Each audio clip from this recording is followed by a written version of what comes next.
The Hyracosphinx stretched his wings and took flight. The large leonine beast with the head and wings of a black falcon flew in an ascending spiral over the calm desert. Several bolts of lightning repeatedly discharged from his claws and struck the ground below, warping the sand to glass and scattering grains to create dust clouds. Each wave from his magnificent wings gave birth to a swirl of wind, and soon it was evident that the creation of a storm was his intention. This creature was no ordinary sphinx prowling the skies in search of prey, but Pazuzu, the undisputed sovereign ruler of Pazunia, a desolate realm of sand, rocks, and caverns illuminated by a dark red sun. Avernus is the gate one must pass through to enter the Nine Hells. Then Pazunia is the foyer of the Abyss. The river Styx flows through one of the major canyons and countless other portals, pits, and chasms connected to various other layers and realms of the Abyss abounded throughout his demise. As the abyssal lord of the realm, Pazuzu knows all of them and is likewise served by many wind spirits, demons, and aerial creatures. Abyssal lords and gods alike pay homage to Pazuzu in order to have their servitors protect the passage into their home domains as well. As a wind demon, Pazuzu took delight in creating windstorms to unleash chaos and destruction, and the prime material planes have an abundance of air and material to do just that. He admired his handiwork as the sandstorm engulfed a desert oasis. In minutes, the leaves were shredded from the branches of the date trees, and the bark was shorn from the trunks, revealing a spongy gray interior of the trees. The pool of water buried underneath mounds of sand. Soon, the storm began drifting towards the ocean, leaving destroyed trees, glass, and flattened dunes in its wake. Pazuzu descended slightly so that he could savor the scent of blood and ozone in the air as birds, mammals, and reptiles fled in droves. The slowest and unweary were quickly caught in the various crosswinds and updrafts, crushed or stunned by the blast of disorienting winds and pulled to the ground to be smothered by the deluge of sand as bolts of lightning crackled through the evening skies. Hours passed as the storm drifted towards the coastline and the Kalshite city of Shalmadar. Pazuzu's reverie was broken when he felt something rip through his left wing, and a jolt of electricity coursed along the length of his injured wing and along his spine. His back went numb for a few seconds until the electrical current dissipated and the flesh and feathers covering his wings smothered over the hole. As Pazuzu reached over to extract the enchanted javelin that had grazed his wing, he turned his head to visually trace its trajectory to the potential source. He spotted a lone humanoid figure dressed in a hauberk of leather and metal panels and gladiator sandals. They straightened their stance and hefted another javelin above their right shoulder and moved their left arm up to create a line with him, taking aim.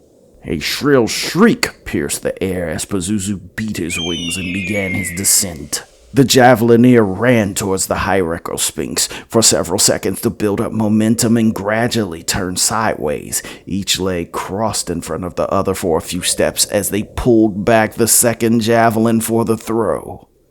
When the Hyracosphinx was about 20 feet away, the javelineer took a final step forward with their left foot and stopped to hurl the javelin straight into the side of the face of the Hyracosphinx. The force of the javelin snapped Pazuzu's head back to the other side. He spun sideways and crashed to the ground as a thick black, blood-like substance slowly oozed from the wound. The Hyracosphinx shrieked once again and staggered to its feet. The javelineer frowned and thought this monster was going to be harder to kill than anticipated. I came here to meet death, eyes open. If I can prevent this monster from preying on anyone fortunate enough to escape this death storm, so much the better. The javelineer thought to themselves. Kibra was no stranger to fighting flying creatures. As a veteran of El Najal, seagulls, harpies, storm crows, and water raiders who could levitate or fly were problems to be managed. And as an Osword defender of Shamadar, she saw chimeras, manticores, hydrosphinxes, and griffins approach from the desert, and they needed to be dealt with swiftly. If they can't be grounded, standard procedure was to ensure they could be tracked and dispatched if they fled. Delex was a guardsman who created darts that screamed for 10 seconds every minute for a half an hour, and these were issued to every patrol defender, but Kibra doubted it would be heard over a sandstorm. She had another idea. Pazuzu stalked closer towards the javelineer. He uttered a low-pitched predatory growl, and murder flashed in his eyes. The javelineer didn't retreat, and Pazuzu was mildly surprised. He expected a game of cat and mouse. As he approached the javelineer, he detected a distinct scent, marking them as a product of a lower planar dalliance familiar to him. Was she one of his vassals? He idly thought, yet still could not immediately place the name. When he saw one of Kosu's sigils embossed on their leather pauldrons, like a badge of some sort, he dispelled the notion. He stopped and watched the javelineer reach into a satchel, pull out a chain and strange-looking barbed knife, quickly screw the knife onto one end of the chain and start whirling it overhead. Moments later, Pazuzu felt the chain wrap around his right wing. It crushed his feathers as the knife barely punctured his flesh and immediately closed. Non-magical weapons could not cause harm, but the javelineer proceeded to wrap the other end of the chain around their own left forearm. Pazuzu's jagged teeth descended from the edges of his beak as he lunged forward with his claws leading. Pain seared through Kibra's entire head as the Heraco-Sphinx's fangs found perches on the left side of her face. The Heraco-Sphinx raked its claws down the front of her breastplate. Each strip of metal and leather snagged its claws and slowed its descent, but at a cost. The lacings were torn and the plates yanked out of alignment with each pass.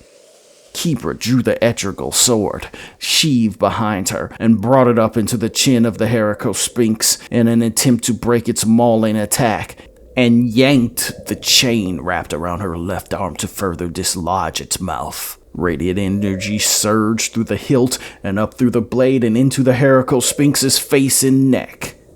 Pazuzu howled in sudden pain and recoiled as the bolt of pure radiance seared his mouth. He realized the moment his claws found purchase in the javelineer's armor, managed to hurt him this time. "Taste Kosu's purifying flame, fiend!" She cursed at him in Alzahando, and he smiled.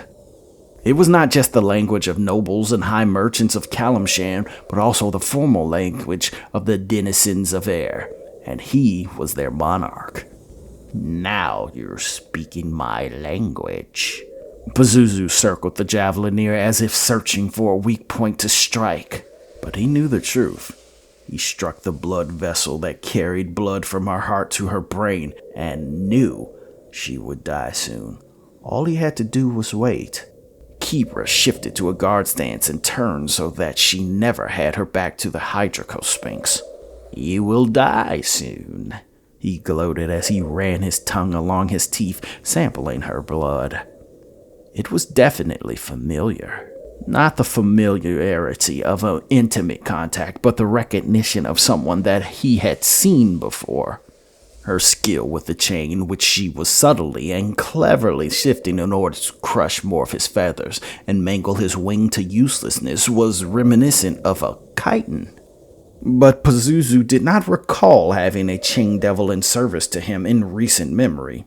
Recent being a relative time frame for someone who existed before time was something to track. "Dying in defense of Shamadar against fiends like you is a price worth paying," she retorted. "There are no other fiends like me. I am Pazuzu the Magnificent, king of the aerial realms."